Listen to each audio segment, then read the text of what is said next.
Why is credit important? There's really a ton of different reasons, but specifically it's going to save you thousands of dollars in interest. And in the United States, which is where I live, you pretty much need good credit to be able to do anything. Get a mortgage on a home, get a car loan so you can drive a decent car. Hey everybody, thank you so much for clicking back on my channel. My name is Alvy Macias, and on my channel, we talk about how to build more first-generation millionaires, how to help you be more financially stable, and how to end the cycle of poverty when it comes to better understanding our finances and the way money works in our society. What I want to talk about in today's video is credit, how to repair bad credit. Now, why is credit important? There's really a ton of different reasons, but specifically it's going to save you thousands of dollars in interest. And in the United States, which is where I live, you pretty much need good credit to be able to do anything. Get a mortgage on a home, get a car loan so you can drive a decent car. So what this video is going to be and who this video is for is if you're someone who has less than ideal credit and you want to try to understand how to build back up your credit score. If you've had negative inquiries or if you've missed some payments, don't worry. There's tons of things that you can do in order to rebuild your credit. So if you're new to this channel, hit the subscribe button and also hit the notification bell. I upload videos every single week so we can go on this journey together. So without further ado, let's get into it. Okay, so again, this video is how to rebuild your credit. If you're someone that has not had a bunch of negative reports on your credit report yet, and you just want to learn how to build your credit up to a 790 or even an 800 plus, check out the video up here in the cards, and I'm going to show you how to build up your credit score if you are new to credit. However, this video in particular is to help people that have had negative inquiries. God, I can never say that word right. If you've had negative inquiries, there you go, on your report and you need to build your credit score back up. Okay, so step number one is to get your annual credit report. The three major bureaus for the credit reporting are TransUnion, Equifax, and Experian. So these three are really the big three when it comes to credit and how your credit score is determined. Now, the easiest way to get all three of these reports is a website called annualcreditreport.com. Check the link in the description below. I'm going to have that website linked for you all so you can go on there. It looks a little sketchy and it's a website that was designed, it looks like in the 90s, but I guarantee you it's 100% legit and it's the easiest way to get your credit report. So you might be thinking, Alvy, why is that important to get my credit report? The reason why getting your credit report is really important and ultimately step number one to rebuilding your credit is because you need to see if there's anything funky going on. There's a lot of issues when it comes to stolen identities, stolen credit cards, opened up credit card accounts under false names. So you need to figure out what's going on and essentially take a look at your report and see if there's anything fishy along those lines going on. What you will see on annualcreditreport.com is your lines of credit that are open under your name, any hard or soft inquiries that anyone has taken with an application for you, and any soft inquiries where credit cards are trying to send you promotional items or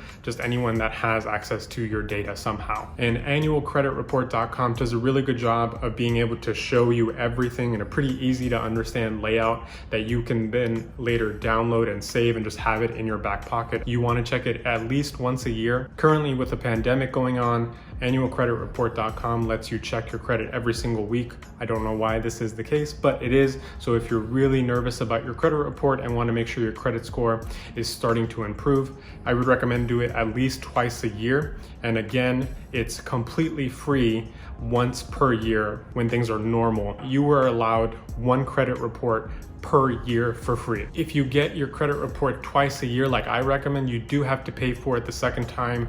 But again, right now there is that free credit report every single week that you can check because of the pandemic going on. So step number two in how to repair your credit is to be able to check the reports and make sure that there's nothing funky going on with your account and your social security number. You need to make sure that you go through each and every report and make sure that all of the accounts that are listed there were authorized by you. If there's an account that's a Capital One credit card that has a $7,000 balance and you've never opened a Capital One account, that's a red flag and you need to address that. Luckily, all of the 3 bureaus have links in the reports when you pull it up on your computer, and I'll show y'all right here what that looks like. And it's really easy to contact the reporting bureau,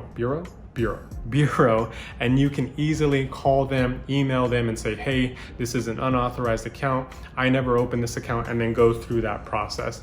Again, this is really important because you need to figure out if there's a foreign account with $7,000 of debt on it that you have no idea about. And so if someone is using that credit card, you need to close that and report that immediately, because it's just tanking your credit score without you even knowing it. So I'll call this step number 2B in regards to repairing your credit. If you did in fact find something on your credit report that just looks really suspicious that you don't remember opening, or in fact you never opened, but somehow is on your credit report through Social Security, stolen numbers, or if someone opened up a fraudulent account and has access to your address or something along those lines, then you need to make sure, again, you report that to the credit bureaus. You go through that legal process to get that taken off your report. If it is not addressed on your report, then it is still under your name, and the credit bureaus believe that you know about that account and you're using it. So just make sure that if there is something funky, suspicious, that you don't remember opening, you address that immediately with specifically the bureau that it came up on. So if Equifax reported that and you saw it, then you would want to call Equifax immediately, but then also call whatever the credit card company is. For example, in the Capital One example, if you have $7,000 on a credit card, you need to call Equifax and let them know that that's an issue. And then you also need to call Capital One and say, hey, somebody opened up a fraudulent account in my name. We need to close that immediately. So you need to call both parties to make sure that that account is taken care of. Equifax sometimes will do that for you, but just take it into your own hands and call the credit card company directly yourself. Number 3 in how to repair your credit is to pay any past due accounts or accounts in collections first. This is super important when it comes to building your credit back up. The reason why this is really important, because collections or late accounts or anything that's in past due status is killing your credit score. So you need to make sure that those issues are addressed, and making sure that you come to an agreement with the credit card companies. Or if you know, for example, that you have a $3,000 dentist bill that you just haven't paid, call that dentist and say, hey, I'm ready to make payments on this account. What kind of agreement can we come to so I can get this bill taken off my credit report? And most people will work with you relatively easily. So again, collections accounts and accounts in past due status are super important for you to take notice of, and then also start to make those payments, because those are killing your credit score. Your credit. So step number 4 in repairing your credit is to pay accounts that have huge balances on them while maintaining all your other accounts. Why this is so important is essentially what's called utilization. Utilization is a really fancy way to say how much money do you owe to your name versus how much you actually have available. So for example, if you have $10,000 in a credit card that's one specific credit card and you use $10,000, you have 100% utilization. You used all of that available money. If you have $10,000 on a credit card and you only spend $1,000, that's only 10% utilization. So that's really what it comes down to.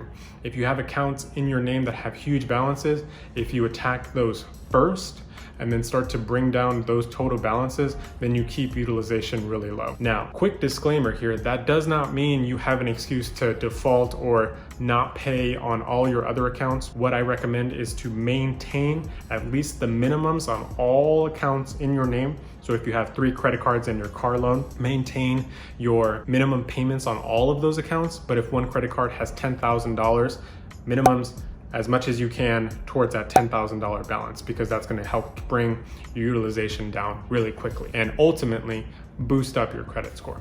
Step number 5 in how to repair your credit is to stop carrying balances on your credit cards. So you have 2 options to execute this. You can either, once you pay off your accounts, close them out entirely and just destroy the credit card and then not have to worry about it, or you can keep the credit card lines open but hide the credit cards or just keep them somewhere where you can't access them on a daily basis. Ultimately, I think this is one of the most important things to remember when it comes to credit and credit repair. You should really think of credit cards as alcohol. And this is a quote that I got from another YouTuber called Ask Sebi. I'll link some of his videos down below. Ask Sebi gave a really great quote in one of his YouTube videos where he says, credit cards are like alcohol. You can have a little bit and have fun with them, but it gets really dangerous really quickly. So just be able to limit yourself. So learn if you can control yourself when it comes to credit cards. If you're someone that easily spends money on shopping sprees or goes out and spends tons of money on electronics or clothes, then you really need to think to yourself, maybe I should close out these credit card accounts because I know myself and I'm going to spend money on them. Or if you're someone that says, hey, this was just kind of a one-time off fluke, I didn't mean to forget to pay my balance this month, I can still keep the credit cards account, but I'm gonna put them at the bottom of my sock drawer or something like that. So that's a personal decision. I'm just a random dude on the internet. I can't tell you what to do with your credit cards, but just remember, stop carrying balances on your credit cards because again, utilization, keep that number low. You have a lot of money available to you, but you don't need to go out and spend every single penny of it. All right, everyone, thank you so much for watching this video. Again, my name is Alvy Macias. Click subscribe if you want to join me on this journey to be able to build more first-generation millionaires and then have you all be more financially stable. That's ultimately my end goal. Thank you so much for watching. I will see you all next week. Bye.